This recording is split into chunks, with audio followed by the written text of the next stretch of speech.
आजकल तो ससुर लोग अगर बिटिया घर से रुखसत होके चली, मैका छूटत है तो दर्द होगा ही। भाई छूट रहा, बहनें छूट रही, माँ बाप छूट रहे। जब घर से रुखसत होके लड़की निकलती है तो सब कुछ सोच करके रो पड़ती। और जब लड़की रोती है तो आजकल के बाप का काहे रो धरे जा, डराए ना। अगर वो आंखें नहीं उठाई तो क्या सारे आंखें हम निकाल लिया। अगर तन को बोली तो क्या सारे तो हम कत्ल करा दे, चाहे 10 बीघा जमीन बिका जाए, काहे डरा थे जा। तो जब बप्पा पहलवान बनाए पठाई है तो वो अखाड़ा हो घर क्यों जन्नत बनी। ऐ लोगों, रसूलुल्लाह सल्लल्लाहु अलैहि वसल्लम की जिंदगी अपनाओ। क्या रसूलुल्लाह ने अपनी बेटी और अपने दामाद को सबक सिखाया। इसलिए बीवी शौहर का लिबास और शौहर बीवी का लिबास। याद रखो, आज शौहर कमा कमा के खिलाता है तो समझता है कि बीवी पर मेरा एहसान। बोलो, लेकिन यकीन जानो शौहर का एहसान नहीं है बीवी पर, बल्कि बीवी का एहसान है शौहर पर। और एक एहसान नहीं, कई एहसान। हजरत उमर फारूक आदम रसूलुल्लाह सल्लल्लाहु अलैहि वसल्लम के सहाबी हैं, खलीफे दोम हैं। बड़ा मर्तबा इस्लाम में इनका बयान किया जाता है, बड़ा मर्तबा। हजरत उमर फारूक आदम रज़ियल्लाहु ताला अन्हु फरमाते हैं, ऐ लोगों, औरतों का एहसान मानो। सबसे पहला एहसान तो यह है कि औरतों की वजह से हमारी निगाहें गुनाह से बचती। किसी की माँ बहन बेटी पर हमारी निगाहें गलत नहीं उठती। किसकी वजह से? बीवी की वजह से।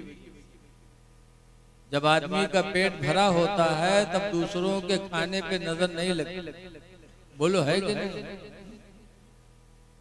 दूसरा एहसान यह है कि बीवी की वजह से घर मिसले जन्नत बन जाता।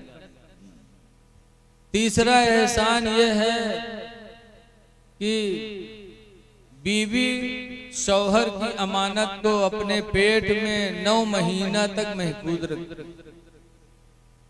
चौथा एहसान यह है कि 2 साल तक लड़के को दूध सीने का मुफ्त में पिलाती, कोई पैसा लेती भी। और 5वां एहसान यह है सबसे बड़ा कि बीवियों की वजह से अल्लाह ताला हमें तुम्हें औलाद अता फरमाता। बीवी न हो तो गुडुआ पपुआ कहाँ से ली हो बताओ? है कोनो दुकान पर बिकाता? अल्लाह के रसूल ने एहसान माना। इसीलिए हुजूर की बीवी हजरत खदीजा का जब इंतकाल हुआ, हजरत आयशा से निकाह हुआ, हजरत आयशा के बिस्तर पे सरकार गए लेटे, तो जब सरकार करवट बदलते तो याद करते खदीजा, हाय मेरी खदीजा। दूसरी करवट जाते तो कहते हाय मेरी खदीजा। खदीजा का इंतकाल हो गया तो हजरत आयशा कहती हैं, क्या बुढ़िया की रट लगाते रहते हैं आप, जब देखो तब बुढ़िया खदीजा की याद करते रहते हैं। तो हुजूर फरमाते हैं, सुनो आयशा, मैं खदीजा को कभी नहीं भुला सकता। खदीजा का पहला एहसान मेरे ऊपर यह है कि जब दुनिया के लोगों ने मेरी नबूवत को झुठलाया तो सबसे पहले मेरी नबूवत पर ईमान लाने वाली खदीजा ही है। सुभान अल्लाह, बेशक। और खदीजा का दूसरा एहसान मेरे ऊपर यह है कि जब पूरा अरब मेरा दुश्मन बना तो खदीजा ने अपने दौलत और अपने तन धन से मेरी मदद फरमाई। बेशक, सुभान अल्लाह। दौलत खदीजा ने मेरे ऊपर कुर्बान कर दी।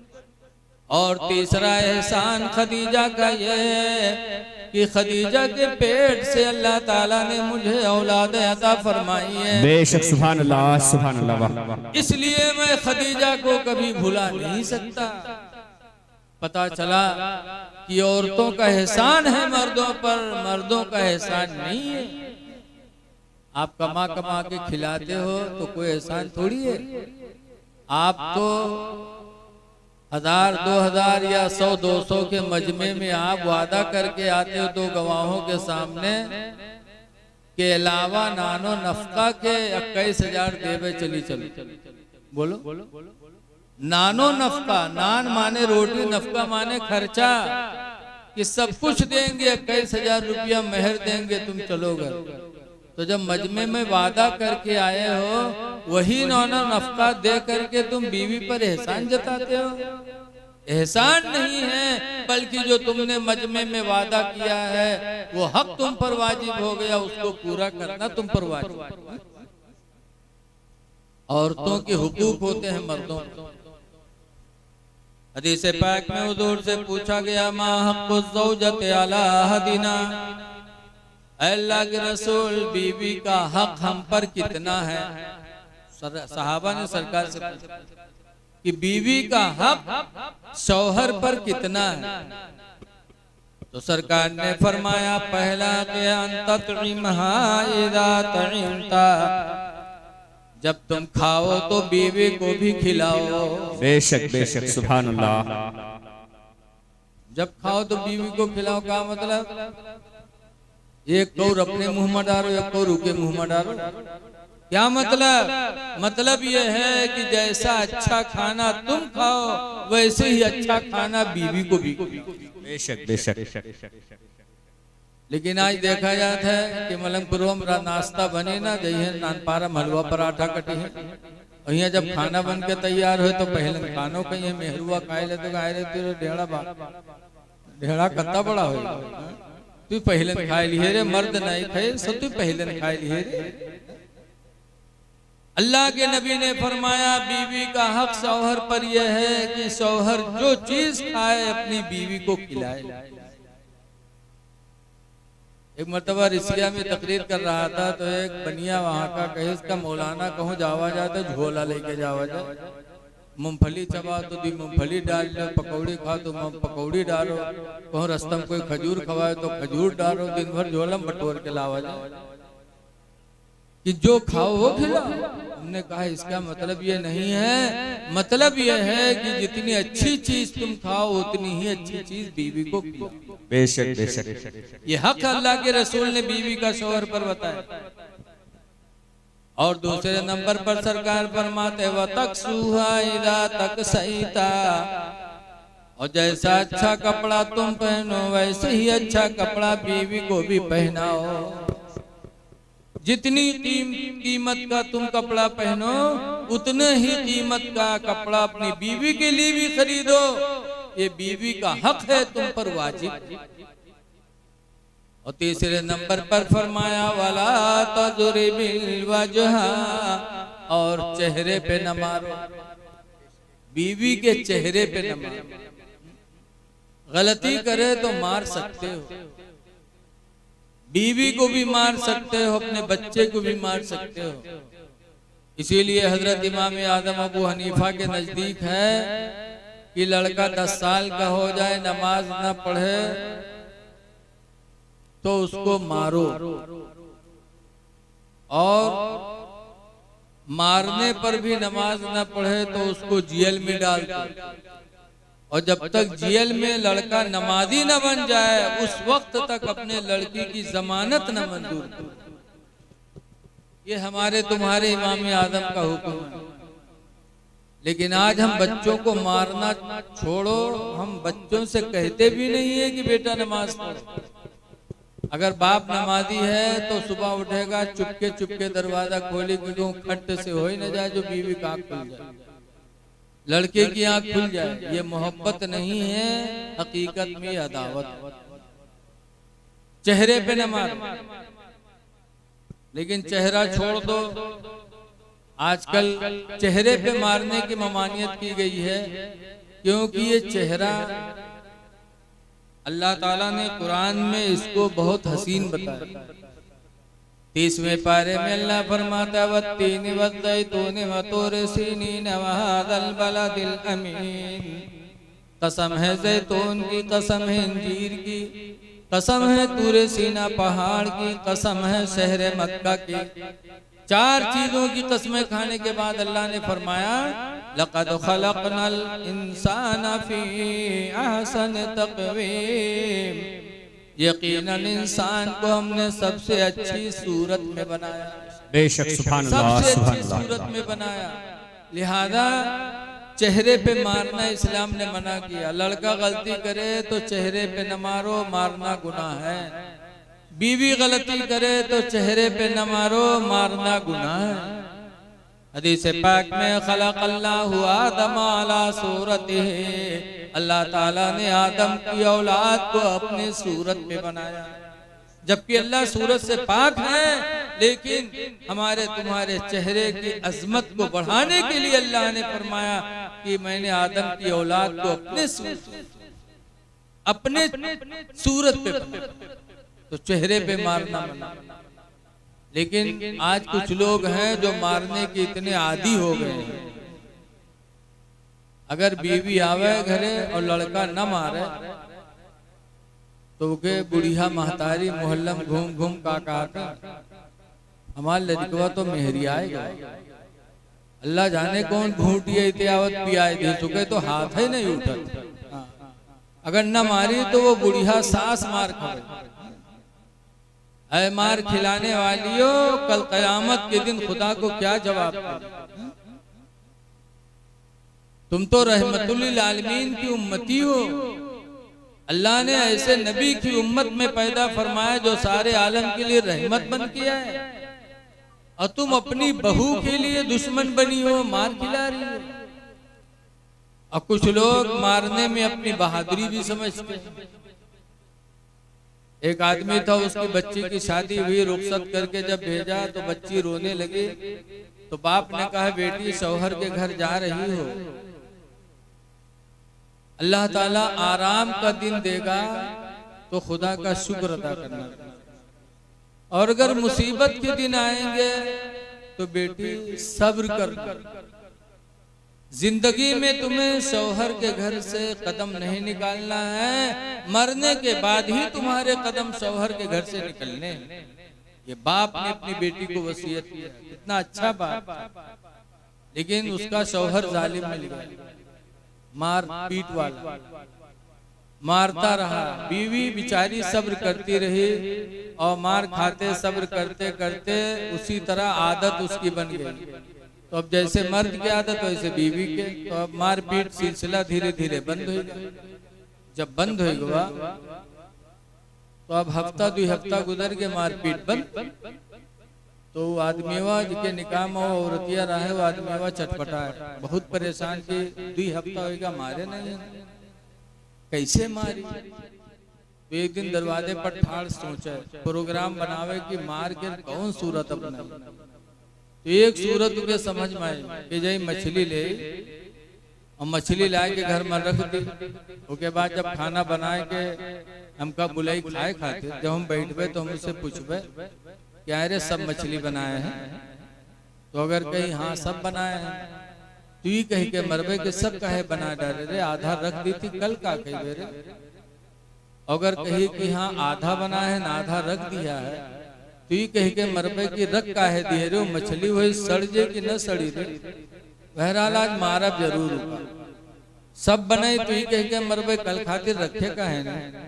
अगर आधा बनाई आधा रख दी तू कही के मरबे की रख काहे दिए, उस सड़ जे कि न सड़ी रे। गवा मछली लेके आवा घरे रख दे, बीवी बिचारी खाना बना। नारे तकबीर, नारे रिसालत, नारे रिसालत। कारी आबिद रजा साहब किबला, कारी आबिद रजा साहब किबला, नारे तकबीर, नारे रिसालत। देखिए माशाल्लाह हजरत कारी साहब किबला तशरीफ ले आए, वालेकुम अस्सलाम। अब मैं अपनी तकरीर खत्म ही कर रहा हूँ, क्योंकि अब लंबा वक्त जाएगा, कल है शायद बारात है, परसों। बहरहाल जब वो बीवी खाना बना के रखी, बुलाया खाने के लिए, तो प्रोग्राम के मुताबिक लाठी लेके आओ कि आज तो मरे ही मारे।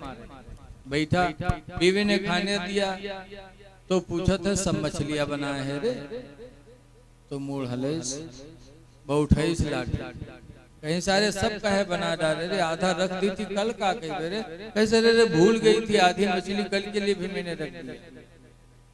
अब यू सट, अब कोई आगे सवाल है नहीं। तो बहरहाल खैस तो, लेकिन प्रोग्राम फेल होगा तो खाना कहाँ जाए। एक लुकमा खैस के बाद उठ पड़ा। बीवी ने गर्मी का मौसम था, आंगन में बिस्तर बिछाया। जब ये लेटा तो बीवी गई पैर दबाने लगी कि मेरा शौहर है, दिन भर रोटी कमाया, थका मांदा होगा। तो गई पैर दाबने लगी और जालिम वही चक्कर में पड़ा कि कैसे का मारी। तो आसमान पर देखत रहा ऐसे पड़ा और पैर दबावे। तो इका हल्की सी कहूँ लकीर आसमान में दिखाई पड़ी। तो बीवी से कहा थे अरे आसमान में लकीर कैसे रे। तो वह देखी तो कहे वो फरिश्तन के सड़क, फरिश्तन के सड़क कहीं ना रे थे। फरिश्तन के सड़क के नीचे हमारा बिस्तर बिछाया है रे। अगर उनके मोटर फिसली एक्सीडेंट हुआ तो हम मरब की बचब रे, दुश्मन वो उठाए के लाठी पीट के बहाएगी। ऐसे ऐसे जालिम दुनिया में पड़े। अल्लाह के रसूल ने फरमाया बीवी का तीसरा हक शौहर पर यह है वला तदरिबिल वजहा, कि उसके चेहरे पे न मारे। और चौथे नंबर पर सरकार फरमाते वाला तो कभी बिहा, और उसको बुरा न कहो, बीवी को बुरा न कहो। बहुत से कोई लोग कहते हैं तोर जात खराब, तोर खानदान खराब, कहते कि नहीं कहते गुस्से में। इस्लाम ने इन बोलियों को मना फरमाया कि बुरा न कहो। तो ऐ लोगों ये न समझो कि शौहर का एहसान बीवी पर है, बल्कि बीवी का एहसान शौहर पर। इसलिए बीवियों के साथ हुस्ने सुलूक का हुक्म कुरान ने दिया है। हुस्ने सुलूक करो। कुरान फरमाता आशिरुहुन्ना बिल मारूफ, उनके साथ तुम हुस्ने सुलूक किया। देखो निकाह हदीस में हुजूर फरमाते मन तज़व्वजा, जिसने निकाह किया फक़द इस्तकमला निस्फ़त दीन, तो उसने आधा दीन मुकम्मल कर लिया। हुजूर फरमाते मन तज़व्वजा फक़द इस्तकमला निस्फ़त दीन, कि जिसने शादी की उसने आधा दीन मुकम्मल कर लिया। फलियत्तक़िल्लाह फी निस्फ़ि दीन, तो सरकार फरमाते हैं आधे दीन के बारे में चाहिए कि अल्लाह से वो डरे। अब आधे दीन से मुराद रिस्क है, कि वो रिस्क के बारे में खुदा से डरे, रिस्क हराम से बचे और रिस्क हलाल को हासिल कर ले। तो गोया कि उसने अपना पूरा दीन हासिल कर लिया। निकाह किया आधा दीन, और रोजी हलाल खाया तो आधा दीन इससे पा गया। पता चला कि मुसलमान का पूरा दीन दो चीजों में है कि निकाह करे और हलाल रोजी करे। तो निकाह ये बहुत मुबारक चीज है। हुजूर ने फरमाया निकाह के दो बड़े फायदे, दो फायदे बहुत हैं। हुजूर फरमाते फ़इन्नहु यग़ुद्दु लिल बसरी, निकाह ये आंखों को झुका देता। और दूसरा फायदा बताया वयहसुनु लिल फर्जी, और निकाह यह शर्मगाह की हिफाजत करता है। इसलिए दुआ है कि कल होने वाली शादी को अल्लाह ताला मुबारक फरमाए, और अल्लाह ताला आने वाली किसी रुकावट अगर हो तो अल्लाह उसे दूर फरमा दे। निकाह कभी भी कर सकते। आज नवाबगंज से एक मास्टर साहब का फोन आया कि क्या जुमेरात के दिन रिश्ता की बात करना या कहीं रिश्ता ले जाना इस्लाम ने मना किया है। हमने कहा ना, आप साल के 12 महीना और हर महीने की 30 दिन में कभी भी निकाह का पैगाम ले जा सकते हैं, और एक इंसान दूसरे इंसान को रिश्ता पेश कर सकते हैं। लेकिन आजकल पैगाम में भी देखा जाता है कोनो बिटिया तने मालदार है, वहां से जहेज ज्यादा मिले वाला है। तो एक साहब गए, वहाँ पैगाम दे तो सरके पता चला तो वहू पहुंची। तीसर आदमी भी पहुंच गया, कहीं उके न करे उके टनकुआए झूठे बताए थे। दोसर जे कहे उके मिर्गी आओ तो देखो फंस न जाए। लेकिन ये क्या जायज है? तहावी शरीफ की हदीस में है, हुजूर फरमाते हैं ला यख्तब बादुकुम बादा, कि तुम में का कोई किसी के पैगाम पर अपना पैगाम न पेश करे। कि किसी ने पैगाम कहीं पहुंचा दिया तो या तो शादी हो जाए या तो पैगाम खत्म हो जाए, तब दूसरे के लिए उस लड़की के पास पैगाम ले जाना जायज है, वरना जायज नहीं। तो हम एक दूसरे का भला करें, अल्लाह ताला हमारा आपका भला करेगा। इस शादी में वलीमा भी हो। रसूलुल्लाह सल्लल्लाहु अलैहि वसल्लम ने सना 8 हिजरी में जंगे हुनैन लड़ी, और जंगे हुनैन में सफिया के शौहर कनाना को मुजाहिदीन इस्लाम ने कत्ल कर दिया। सफिया कैदी बनाई गई माल गनीमत के तौर पर, और कैदी बनाकर मदीना लाई गई। तो जब माल गनीमत सरकार बांटने लगे तो सफिया दहिया कल्बी के हिस्से में आ गई, दहिया कल्बी को दे दी। और सफिया कौन थी? हजरत मूसा अलैहिस्सलाम की बेटी थी। बेटी थी या उनके बेटी नहीं थी, बहरहाल यहूदी थी, और हजरत मूसा अलैहिस्सलाम से उनका बहुत करीबी रिश्ता था। और ऊंचे खानदान की थी। और दहिया कल्बी मदीने मुनव्वरा में एक आम आदमी थे, कोई खास नहीं थे। तो लोगों ने हुजूर से कहा या रसूल अल्लाह, सफिया ऊंचे घराने की हैं और माले गनीमत में आपने दहिया कल्बी के हिस्से में दे दिया। इनके रिश्तेदार मदीने मुनव्वरा में रहते हैं, वो लोग देखेंगे तो इनको बड़ी गिरी निगाह से देखेंगे।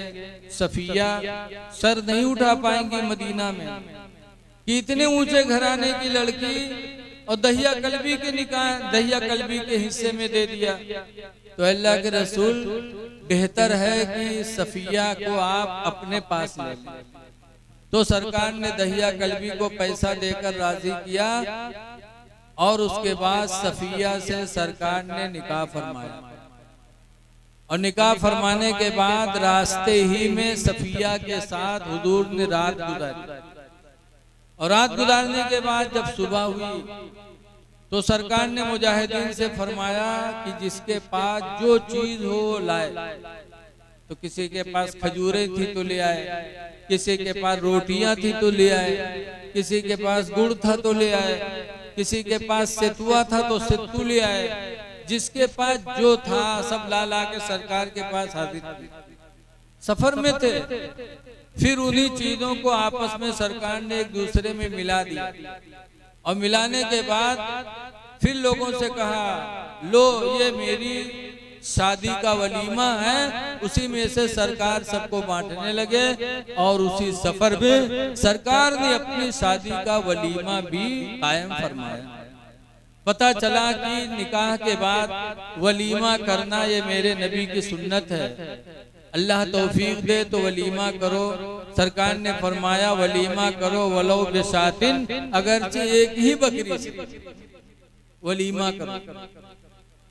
लेकिन वलीमा में आजकल खाने की बड़ी तबाही होती है। हुजूर ने फरमाया नबी हुरैरा काला काला रसूलुल्लाह, हजरत अबू हुरैरा से रवायत है, फरमाते अल्लाह के रसूल ने इरशाद फरमाया शर्रु ताम तामुल वलीमा, खानों में सबसे बुरा खाना वलीमा का है। अल्लज़ी युदाल अहल अगनिया, वो वलीमा जिसमें मालदारों को दावत दी जाए, वयुतरकुल गुरबा, और गरीबों को छोड़ दिया जाए। तो इस पर भी हमारा आपका अमल हो। अल्लाह ताला इन चंद बातों को कबूल करे। अस्सलामु अलैकुम वरहमतुल्लाहि वबरकातुहू।